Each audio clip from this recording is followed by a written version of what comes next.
ururka samafalka Mays Charity Organization oo ku bahoobeen qurba joogta ka soo jeeda goboladan Awdal, Salal iyo Harabo oo ka tirsan dalka Itoobiya ayaa deegaanka Sharaf Weyn ee galbeedka Boorama waxa ay maanta ku dhagax dhigeen dugsi loogu talagalay inay ka faa'iideystaan dadka deegaankaasi ku dhaqan oo in badan u baahi qabay dugsi ay wax ka bartaan caruurtooda. madashii lagu dhagax dhigay dugsigan waxa ka soo qayb galay mas'uuliyiin ka tirsan ururka samafalka Mays Charity Organization, duqa degmada Boorama, gudoomiye ku-xigeenka gobolka Awdalahana kusimaha gudoomiyaha gobolka, salaadiin, cuqaal, waxgarad, siyaasiyiin, xildhibaan iyo mas'uuliyiin aad u tiro badan. dugsigan maanta la dhagax dhigay uu noqonayaa 3 qol waxaana ka warbixiyay Yuusuf Cumar Cadaabo oo ah gudoomiye ku-xigeenka ururka samafalka Mays Charity Organization oo ka yimid dalka Canada. dhallinyarta Mays waxa way mataqaanaa waxay inii ballan qaadaysaa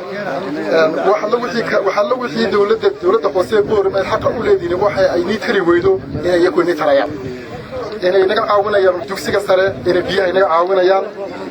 inay naga caawinayaan mataqaanaa tiinkaas intii karaankooga si ay niga riixi karaan anakuna wixii karaankaaga waan mataqaanaa waan idin sameynaa. sidoo kale qaar ka mid ah cuqaasha waxgaradka deegaankaasi Sharaf Weyn ee galbeedka Boorama ku yaala ayaa iyaguna waxay ugu mahadceliyeen ururka samafalka Mays Charity dugsigan ay maanta ku dhagax dhigeen deegaankooda. qurbajoogana wax leeyahay sida adawal masaajidka iskuulka dhagaxa loo dhigay ugu dadaasheen وشو تدانا سيان هيدوك إلا يوسف في حيالا قارتونا وان كنت هالقلنا ويقاسو سوى إن شاء الله ضبان كيردونا هيدان كيردو أحبار كدودان تولد اللي يقول عدي وحوين وتولد ودباطيسا ما أنت ما هيسطهم من العافمات ما هيسطهم وضعي كتبتو حتى ما أنت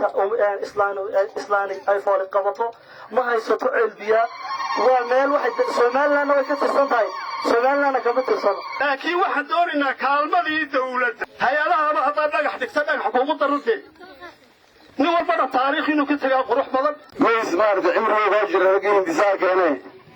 معلمين بلدنا وانا يلبحيانو مسايس قدروا نجوان دسني إياقا صدر سال عكتا مسكول كيوان اسكندر قاوان دسناو فرفصلا ووكالا برجوري gudoomiyaha golaha deegaanka ee degmadan Boorama ahna duqa degmada Boorama mudane Saleebaan Xasan Xadi iyo gudoomiyaha ku-xigeenka gobolka Awdal Cabdiraxmaan Nuur Sugaal oo iyaguna madashan ka hadlay ayaa waxay ugu mahadceliyeen ururkan Mays Charity Organization mashaariicda horumarka oo muddooyinkii ugu dambeeyay uu ka hirgeliyay goboladan Awdal iyo Salal. maanta alxamdulillah dhalinyar fiican baa idin kacday deegaankan inaantu magaca horan waqaanay laakiin magaca wanaagsan baa loo bixiyay Sharaf Weyn kaasaan dawladda hoose haduu la yiraahdo ku diiwaangelinayna magacaasaan ku diiwaangelinayna qaybta badan ee la baxday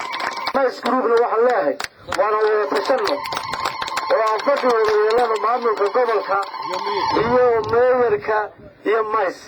si aan isku xidhiidhno wixii jirana isku hagaajino. si kastaba ha ahaatee ururka samafalka Mays Charity Organization oo ku bahoobeen qurba joogta ka soo jeeda gobolada Awdal, Salal iyo gobolka Harabo oo ka tirsan dalka Itoobiya waxa ay mashaariic horumarineed horay ugu qabteen goboladaasi kuwaasoo ay ka faa'iideysteen bulshada ku dhaqan goboladaasi. Fataax Axmed, Hadwanaag News, magaalada Boorama.